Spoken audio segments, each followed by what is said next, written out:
यहाँ के लोग नहीं समझते कि शंकर पर जल चढ़ाने का क्या लाभ है।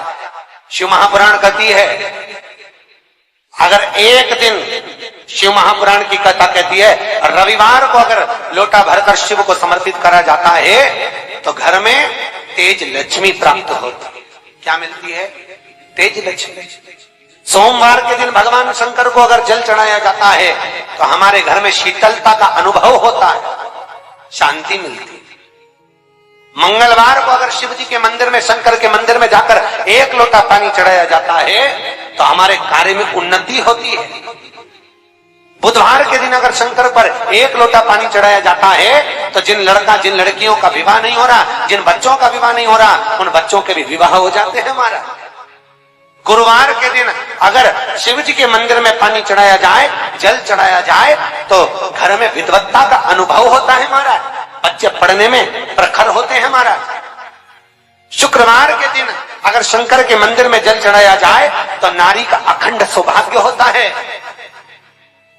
महाराज, शनिवार के दिन अगर शिव की आराधना करी जाए, शनिवार के दिन अगर शंकर को जल चढ़ाया जाए तो जिंदगी में व्यक्ति की कभी अकाल। और निवेदन करूंगा फिर, पार्थिव शिवलिंग का निर्माण कर कर जो पूजन करते हैं उनसे निवेदन है, रात्रि भर शंकर का शिवलिंग, पार्थिव शिवलिंग रात भर मत रखिए।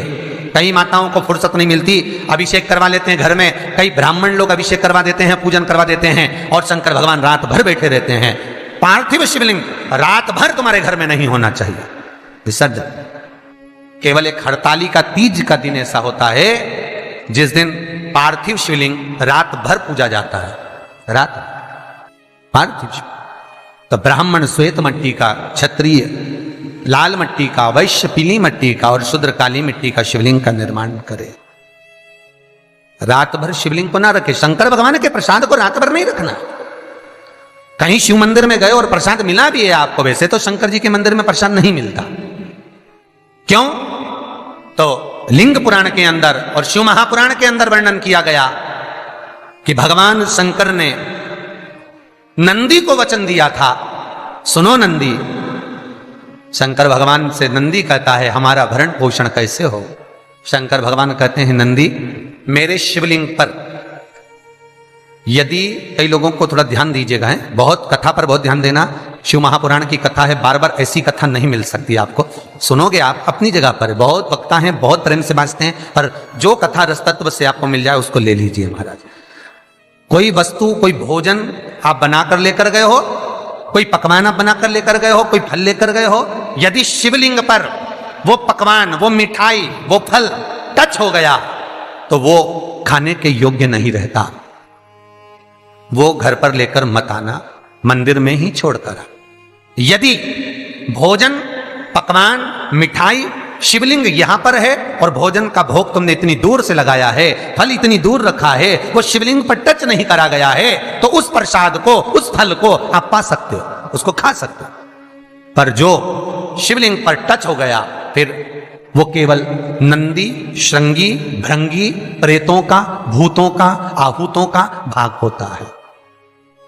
प्रेत भूत आहूतों का भाग, वो फिर खाने योग्य नहीं है। हां, यदि नर्मदेश्वर महादेव हैं, नर्मदा जी के जल से कोई शिवलिंग प्रकट हुआ है, नर्मदा जी के जल से, कोई कंकर से, नर्मदा के जल से अगर कोई शिवलिंग प्रकट हुआ है, उस शिवलिंग की स्थापना कहीं पर है या आपके घर में है तो उसको कुछ भी टच हो जाए वो पा सकते हो, पर बाकी के शिवलिंग को स्पर्श किया हुआ नहीं पा सकते। केवल एक नर्मदेश्वर महादेव नर्मदा के जल से प्रकट हुए। कई लोग पूछते हैं ये सांप है कौन, ये सर्प है कौन, तो उसको बताओ ये भगवान शंकर के गले में जो एक सांप पड़ा हुआ है ये भगवान विष्णु हैं। और शंकर भगवान के सिर पर जो जटा में सांप दिखता है, वो हाथ में सांप बंधे रहते हैं, वो दो हाथों में, कमर पर, सिर पर, केशों पर जो सांप 5 नजर आते हैं वो, तो बताओ ये शंकर भगवान की 5 लड़कियां हैं, जया, विषहरा, शामली बारी, दो तली और देव। ये 5 लड़कियां भगवान शंकर के इर्द गिर्द घूमती हैं, आस पास भ्रमण करती, सभी ये शिव की बेटियां भगवान शंकर के साथ भ्रमण करती हैं। 5 जया, विषहरा, शामली बारी, दो तली और देव, ये जो 5 पुत्रियां थी शंकर भगवान की, ये वासुकी को दी गई थी महाराज, क्योंकि ये सर्प की योनि में थी, इसलिए ये वासुकी नाग को प्रदान करी गई थी। वासुकी नाग कौन सा? जिसने मंथन कराया। वासुकी नाग कौन सा? जिसके फण पर पूर्ण पृथ्वी विराजमान है। वासुकी नाग कौन सा? जो निरंतर देवताओं के हित के लिए कार्य करता रहता। एक पान के पत्ते के ऊपर, मात्र पान जानते हो, वो खाने वाला जो पान करता है उसका पत्ता, पान के पत्ते के ऊपर जो चंदन से शंकर के नाम, पार्वती का नाम और ब्रह्माणी सरस्वती का नाम लेकर शिव को समर्पित कर दे महाराज, उसकी भी तिथि बताइए, बड़ी सुंदर है। जब रवि का पुष्य योग पड़े, रवि पुष्य नक्षत्र हो, रवि का पुष्य योग पड़े, उस समय पान के पत्ते पर चंदन से शंकर, पार्वती और सरस्वती का स्मरण कर कर जो शिवलिंग के ऊपर उस पान के पत्ते को चढ़ाकर 5 बेलपत्र, 3 समी पत्र समर्पित कर देते हैं, उस बच्चे से चढ़वा देते हैं, वो बच्चा कभी पढ़ने में कमजोर नहीं होता, विद्या में बढ़ता ही बढ़ता है। पलटकर माँ बाप को देखना ही नहीं पड़ेगा, बच्चे को कभी भी माँ को कहना ही नहीं पड़ेगा कि पढ़ने बैठ, वो खुद पढ़ेगा, रुचि से पढ़ेगा। 5 बेलपत्र, 3 समी पत्र समर्पित कर दें, भगवान शंकर का स्मरण करें और उस बच्चे को प्रणाम करवा कर वापिस लेकर आए। बच्चा विद्या में प्रबल होता है, विद्या प्रखर, भगवान शिव देने वाला है। सरस्वती को स्वर बोधे। शिव महापुराण की कथा, लिंग पुराण की कथा, विष्णु पुराण की कथा, पद्म पुराण की कथा कहती है कि किसी वृक्ष के नीचे, जिन वृक्षों का गुणगान हमारे शास्त्र करते हैं, जिन वृक्षों का गुणगान हमारी पुराणे करती हैं, उन वृक्ष के नीचे अगर एक मंत्र का मनका भी फेरा जाए तो उसका पुण्य हजारों गुना प्राप्त हो जाता है, आप रूप प्राप्त होता है। अपने आप जिस पुण्य को करना चाहो, मेरा बहुत निवेदन है महाराज, बहुत प्रयास करा करो, प्रयास करना। अगर हाथ के मनके की माला भी नहीं हो और किसी पीपल के पेड़ के नीचे 15 मिनट बैठने का मौका मिल गया, आंवले के वृक्ष के नीचे 5 मिनट बैठने का मौका मिल गया, किसी आंवले के वृक्ष के नीचे 5 मिनट बैठे हो, ओम नमो नारायण का मंत्र का स्मरण कर लो, ओम नमो भगवते वासुदेवाय का जाप कर लो, बस उसका फल चौगुना हजारों गुना प्राप्त हो जाता है। शमी के पेड़ के नीचे बैठे हो, श्री शिवाय नमस्तुभ्यम का जाप करिए, चौगुना गुना फल मिलेगा, 1000 गुना फल। बेलपत्री के पेड़ के नीचे गए हो, ओम नमः शिवाय ओम का जाप करिए, फल मिलेगा।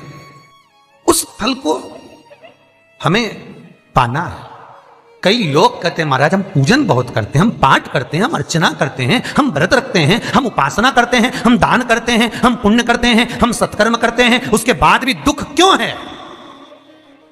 हम पूजन तो कर रहे हैं, आपके पेट में दर्द हुआ, मान लो आपके सिर में दर्द हुआ, अब सिर में दर्द हुआ तो आपने गोली तो खाई, एनासिन भी खाई, क्रोसिन भी खाई, डिस्प्रिन भी खाई, कॉम्बिफ्लेम भी खाई, ना जाने कहां की गोलियां खा गए, सिर में दर्द था और 4-5 तरह की गोली खा गए। तुमने जब तो गोली खा ली और गोली खाने के बाद तुम्हें थोड़ा सा असर भी हो गया, पर इतनी गोलियां जो खाई है तो बाद में रिएक्शन तो करेगी, कुछ तकलीफ तो देगी, कुछ गर्मी तो करेगी, बीपी शुगर ऊंचा नीचा कर सकती है, आपने पाई। उसी तरह मंत्र, माला, पाठ, जप, अनुष्ठान फल कब देते हैं और फल कब नहीं देते, ये शिव महापुराण की उमा संहिता कह रही है। शिव महापुराण का उमा खंड, पार्वती खंड को अच्छे से पढ़िए तो उसमें बताया है, उसमें वर्णन किया है। हम पाठ करने बैठे, इतनी बड़ी पोथी लेके लोग बैठ जाते हैं, पहले राम रक्षा स्तोत्र पढ़ लिए, फिर ये पढ़ लिए, गीता जी का अध्याय पढ़ लिया, ये पढ़ लिया, ये चालीसा, दुर्गा चालीसा, शिव चालीसा, तांडव, ये वो, ये मंत्र जप लो, वो मंत्र जप लो, फिर कोई महाराज बता गया वो मंत्र जप लो, फिर कोई महाराज बता गया वो मंत्र जप लो, ये वाला देवता ला के अलमारी में रख लो। इतनी बड़ी पूजन की अलमारी, बस इतनी बड़ी, ज्यादा से ज्यादा होगी तो इतना बड़ा पूजन का घर, कमरा, उसमें इतना सारा देवता। रामेश्वर गई तो उनको ले आई, जगन्नाथ जी गई तो उनको ले आई, द्वारका गई तो उनको ले आई, वृंदावन गई तो उनको ले आई, महाकालेश्वर गई तो उनको ले आई, सारा देवी देवता वहीं बैठा, पितृदेव, ये देव, कुल देवी, शंख देव, घंटी देव, दिया देव, सब उसी में, गणेश जी, शंकर जी, हनुमान जी, राम जी, सब भरा पड़ा।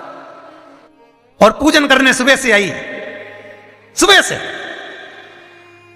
इतनी सी शक्कर लाई कटोरी में, इतनी सी शक्कर कटोरी में, भगवान को नहला धुला के कटोरी धर दी। इतनी बड़ी अलमारी में सारा देवता ऐसा कसा कसाया बैठा है, सारा देवता। और तीर्थ करने फिर गई तो गणेश जी शंकर भगवान से बोले पिताजी फिर जा रही है। शंकर भगवान बोले बेटा खसक के बैठो, फिर पकड़ के लाएगी किसी को। खसक के बैठ, फिर लाएगी किसी, फिर ले आई, फिर रख दिया। पूजन करने आई, कलश रख दिया, मंदिर में ही ढुल गया, भगवान पूरा गीला हो गया। गणेश जी शंकर जी से बोले पिताजी पूरा गीला करके चली गई। शंकर भगवान बोले बेटा अब तो कल ही आएगी, दिया लगा के गई, अब तो गीले में बैठो, अब नहीं आने वाली, कल।